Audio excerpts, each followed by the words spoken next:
सोचिए जरा उस सिचुएशन के बारे में जब सब कुछ गलत हो रहा हो, जब कंपनी बिल्कुल डूबने वाली हो, तो उसे लीड करना कैसा लगता होगा। आज हम डैन हॉरोविट्ज की जबरदस्त किताब the hard thing about hard things की दुनिया में चलेंगे। ये किताब हमें ठीक यही सिखाती है कि मुश्किल हालातों से कैसे लड़ा जाता है, खासकर तब जब कोई आसान जवाब मौजूद ही ना हो। और शुरुआत करते हैं इस एक लाइन से जो इस किताब का कह सकते हैं पूरा सार है। ये उस गहरे अकेलेपन की बात करती है जब एक लीडर चारों तरफ से चुनौतियों से घिरा तो होता है, लेकिन अपनी लड़ाई में वो बिल्कुल अकेला पड़ जाता है। तो एक बात बिल्कुल साफ कर लेते हैं, ये कोई ऐसी वैसी बिजनेस बुक नहीं है जो सक्सेस के लिए आसान फॉर्मूले बताए। नहीं, बिल्कुल नहीं। ये किताब तो तब काम आती है जब सब कुछ बिखर रहा हो और उस केओस के बीच से एक रास्ता निकालना हो, वो भी तब जब कोई सही जवाब है ही नहीं। और पता है, होरोविट्ज को जो चीज सबसे अलग बनाती है वो है उनका स्टाइल। वो अपने बिजनेस की सीख को कार्ने वेस्ट और नाज जैसी हिप हॉप आर्टिस्ट की बातों से जोड़ते हैं, और यही चीज कॉर्पोरेट दुनिया में उनकी आवाज को एकदम फ्रेश और रियल बनाती है। तो चलिए अब आते हैं इस किताब के सबसे जरूरी कॉन्सेप्ट पर, जिसे हॉरोविट्ज कहते हैं द स्ट्रगल, यानी संघर्ष। तो आखिर ये संघर्ष है क्या? होरोविट्ज के लिए ये सिर्फ कोई बिजनेस प्रॉब्लम नहीं है। नहीं, ये एक बहुत ही गहरी पर्सनल और साइकोलॉजिकल लड़ाई है। ये वो लड़ाई है जो एक लीडर अपने अंदर लड़ता है जब सब कुछ दांव पर लगा हो। ये स्ट्रगल सिर्फ एक शब्द नहीं है, ये एक एहसास है, एक दर्दनाक एहसास। ये वो पल है जब बस मन करता है कि ये दर्द खत्म हो जाए, जब ऐसा लगता है कि मुंह से खून आ जाएगा, जब छुट्टियां भी अच्छी नहीं लगती बल्कि और भी बुरा महसूस होता है। ये वो वक्त है जब वादे टूटते हैं और सपने कुचल दिए जाते हैं, और तब कोई दया नहीं बचती। और ये फिलॉसफी, ये सोच होरोविट्ज को अपने परिवार से मिली है।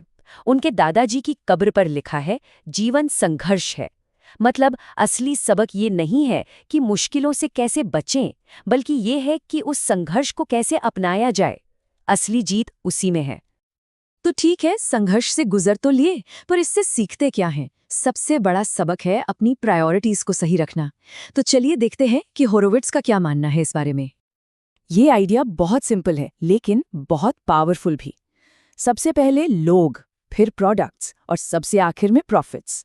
होरोविट्ज का कहना है कि अगर आप अपनी टीम का ध्यान रखते हैं तो वो अच्छे प्रोडक्ट्स बनाएंगी, और अच्छे प्रोडक्ट से प्रॉफिट तो आता ही है। और हाँ, इस ऑर्डर को कभी कभी भी उल्टा नहीं कर सकते। इसका सबसे बड़ा सबूत है सीईओ बिल कैम्बल की कहानी।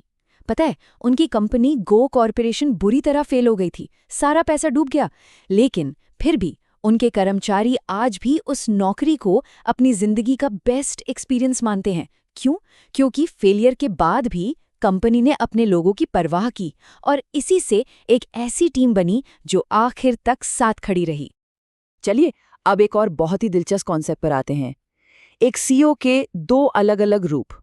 होरोविट्ज इन्हें कहते हैं शांतिकाल का सीईओ और युद्धकाल का सीईओ।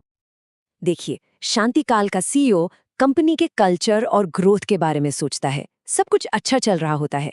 लेकिन युद्धकाल का सीईओ, जब कंपनी का बचना ही मुश्किल हो तो उसके लिए बस एक ही चीज मैटर करती है, सर्वाइवल। बस किसी तरह बच जाएं। तब सारे नियम बदल जाते हैं, सारी प्रायोरिटीज बदल जाती हैं, और हर फैसला जिंदगी और मौत का सवाल बन जाता है। होरोविट्ज ने खुद इस सिचुएशन को झेला है। उनकी कंपनी एक तरह से जंग लड़ रही थी और उन्हें जरूरत थी एक वॉर टाइम जनरल की, तो उन्होंने मार्क क्रैनी को हायर किया। क्रैनी एक ऐसे एग्जीक्यूटिव थे जो शायद किसी को पसंद नहीं थे, लेकिन वो अपना काम करना जानते थे, और उन्होंने ही कंपनी को डूबने से बचाया। ये एक परफेक्ट वॉर टाइम फैसला था। और अब आते हैं इस किताब के आखिरी और शायद सबसे पावरफुल मैसेज पर। ये वो सबक है जो इन सारे मुश्किल तजुर्बों के बाद निकल कर आता है। होरोविट्ज को आखिर में जाकर ये एहसास हुआ कि उनका जो अजीब सा बैकग्राउंड था, उनकी परवरिश, उनकी शौक, वो उनकी कमजोरी नहीं बल्कि उनकी सबसे बड़ी ताकत थी। जो चीज़ें उन्हें दुनिया से अलग बनाती थीं, असल में वही चीज़ें उन्हें एक कमाल का लीडर बना रही थीं।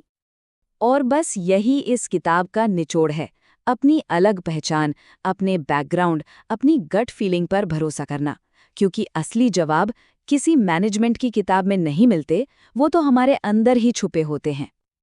तो ये एक सवाल है सोचने के लिए कि वो कठिन चीज़ क्या है जिसका हम सब सामना कर रहे हैं, और हमारा अपना जो यूनिक बैकग्राउंड है, जो हमारे तजुर्बे हैं, वो उसे हल करने में कैसे मदद कर सकते हैं। ये किताब हमें बस यही याद दिलाती है कि हमारी सबसे बड़ी ताकत हमारे अपने सफ़र में ही छुपी है।